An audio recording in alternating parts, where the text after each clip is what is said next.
ప్రముఖ న్యాయవాది వేద గంగోత్రి ఫౌండేషన్ వ్యవస్థాపకులు డాక్టర్ వరప్రసాద్ నీరాజన కార్యక్రమం తెనాలిలో నిర్వహించారు. పలువురు ప్రముఖులు, కళా అభిమానులు పాల్గొని వరప్రసాద్కు ఘనంగా నివాళులర్పించారు. స్థానిక కొత్తపేటలోని తెనాలి రామకృష్ణ కవి కళాక్షేత్రంలో కళ్లకు కాణాచి తెనాలి వారి ఆధ్వర్యంలో ఇటీవల మృతి చెందిన సుప్రసిద్ధ న్యాయవాది, కళా పోషకులు, ఆధ్యాత్మికవేత్త డాక్టర్ వరప్రసాద్ నీరాజన కార్యక్రమం సోమవారం సాయంత్రం నిర్వహించారు.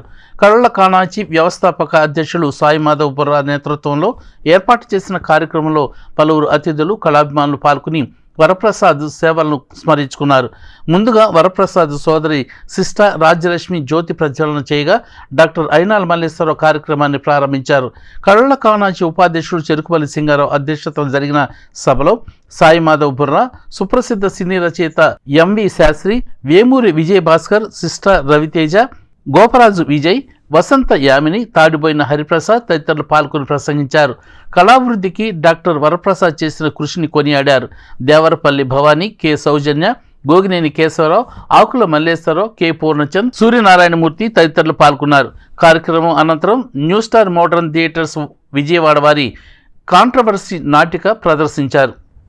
ఆయన చుట్టూ 10 మంది ఉండాలి, 10 మందికి పెట్టాలి, ఆయన తినాలి. అది ఏదన్నా కానీ ఒక్క పూట లేట్ అయితే మధ్యాహ్నం వరకు వెళ్ళకపోతే ఫోన్ చేసి మామూలుగా అరిచేవాడు కదా, ఎక్కడికి వెళ్ళిపోయావా, ఏంటి అసలు బుద్ధి జ్ఞానం ఉండాలి, పొద్దు నుంచి రాకుండా ఒక ఫోన్ లేదు, పాడు లేదు, ఏంటిది బాబా, ఏదో పని, ఏం పనే వదిలే, నువ్వు రా ముందు లొకేషన్ చెప్పు. ఆయన ఇమ్మీడియట్ చెప్పేశారన్నమాట. ఆయన గేట్ దగ్గర ఉన్నా కూడా లొకేషన్ చెప్పాలి, బాబు నీ గేట్ దగ్గర ఉన్నావు, లోపలికి వస్తున్నా అని చెప్పాలి. అలా నన్ను కానీ చెల్లెల్ని కానీ అసలు ఊపిరి పీల్చుకొని ఇచ్చేవాడు కాదు. పోయినసారి కృష్ణ గారి వర్ధంతి రోజున ఆయన పాటలు మనం ఇదే స్టేజ్ మీద విన్నాం. మన సినిమా డైరెక్టర్ గారు రాజా వన్నెంరెడ్డి గారు ఆయన కలిసి ఎంతో గొప్పగా పాడారు ఆ రోజున. ఆయన్ని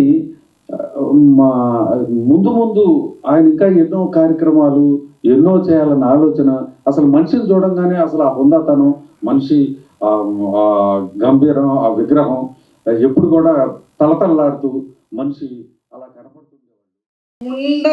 చాలా మంది హీల్ చేశాడు, చాలా మందిని బయటికి తెచ్చాడు. నేను వెళ్ళిపోతాను అంటే ఒకటే వాడు అన్నాడు, నా కూతుళ్ళ పెళ్ళిళ్ళు జరగాలి అంటే, వాళ్ళకి ఆ యోగం ఉంటే నా చెల్లి బయటకు వస్తుంది అన్నాడు. పెద్ద పెద్ద వాళ్ళందరూ ఉన్నారు ఆ రోజు హాస్పిటల్లో. వాళ్ళందరూ మన అన్నయ్య గారి కార్యక్రమానికి వచ్చి అందరూ అదే ఏడుపు.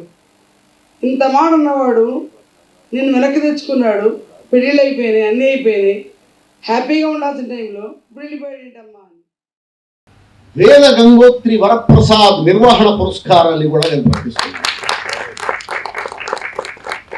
ప్రతి సంవత్సరం మొదటి రోజున ఏఆర్ కృష్ణ రంగస్థల పురస్కారంతో పాటు వేద గంగోత్రి వరప్రసాద్ నిర్వహణ పురస్కారం, ఆ పురస్కారంతో పాటు పురస్కార పారితోషికంగా 11,116 రూపాయలు నిర్వాహకులకు ఇవ్వడం జరుగుతుంది. కేవలం నిర్వాహకులకి మాత్రమే ఈ అవార్డు. ఎంత గొప్ప వ్యక్తి అండి ఆయన. నేను ఒకసారి తర్వాత బాగా క్లోజ్ అయిపోయాము.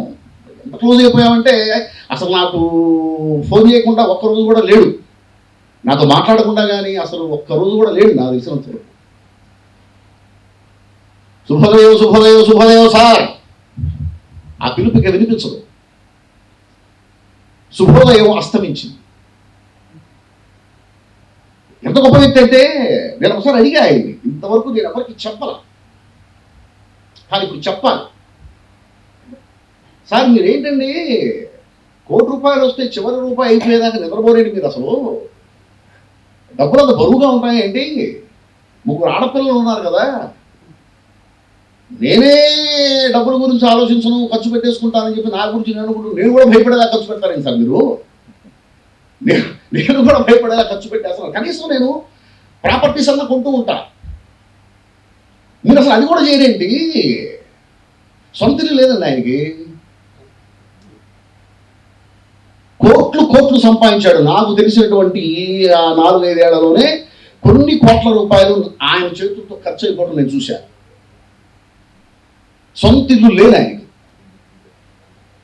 ఏంటండి సొంత ఇల్లు కూడా లేకుండా మీరు ఏంటిది, అది కరెక్ట్ కాదు కదా అని అంటే ఆయన చెప్పిన మాట,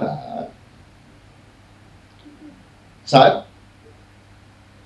మీకు చెప్తున్నా వినండి, ఒక ఒక లాయర్గా డబ్బు సంపాదించడానికి తప్పుడు కేసులు కూడా అప్పుడప్పుడు వాదించాల్సి వస్తుంది. అది వేరే కాదు, ఏ లాయర్ అయినా చేసే పనిదే. అలా తప్పులు చేస్తే వచ్చే సంపాదన నా బాధ్యతలను తీర్చుకోవడం కోసం నేను ఖర్చు పెట్టేస్తే దానివల్ల వచ్చేటువంటి పుణ్యం పాపం నేను మాత్రమే అనుభవిస్తాను. పొరపాటున ఆ డబ్బు నా పిల్లలు కూడా వాళ్ళ బాధ్యతలు తీర్చుకోవడానికి ఖర్చు పెడితే ఆ పాపంలో వాళ్ళు కూడా భాగం పంచుకోవాల్సి వస్తుంది. ఆ భాగం నేను పంచపంచుకోలేదు అన్నాడు. ప్రజలకు వివరంగా అర్థం కావడం కోసం అడుగుతున్నాను సార్, స్పష్టంగా చెప్పండి. మీరు అసలు పాదయాత్ర ఎందుకు చేస్తున్నారు? నేను స్పష్టంగా ఖచ్చితంగా ఎలక్షన్లు వస్తున్నాయనే పాదయాత్ర చేస్తున్నాను. అంతేకాదు షుగర్ తగ్గించుకోవడానికి మా డాక్టర్ వాకింగ్ చేయండి. సార్ మీరు మీడియాతో మాట్లాడుతున్నారని గుర్తు పెట్టుకోండి సార్. అయితే ఏమైతే నా మీద ఎపిసోడ్లు నడుపుతావా? మన క్రేజ్ విపరీతంగా పెరిగిపోతే జైలు ఇస్తావా? పంపించు, అక్కడికి వెళ్తే అబ్బో గెలుపు గ్యారంటీ. బాబు మీరు నాకు సాయం చేయాలయ్యా, మీరు నాకు సాయం చేయాలి బాబు. ఇక్కడ ఒక దారుణమైన సంఘటన చోటు చేసుకుంది. న్యాయం కోసం వచ్చిన ఒక పేదవాణ్ణి, ఒక తక్కువ కులం వాణ్ణి నా దగ్గర న్యాయం దొరకదంటూ నాయకురావు గారు తన 2 కాళ్ళతో బలంగా తనడాన్ని మనం గమనించవచ్చు. 2 కాళ్ళతో తన్నానా?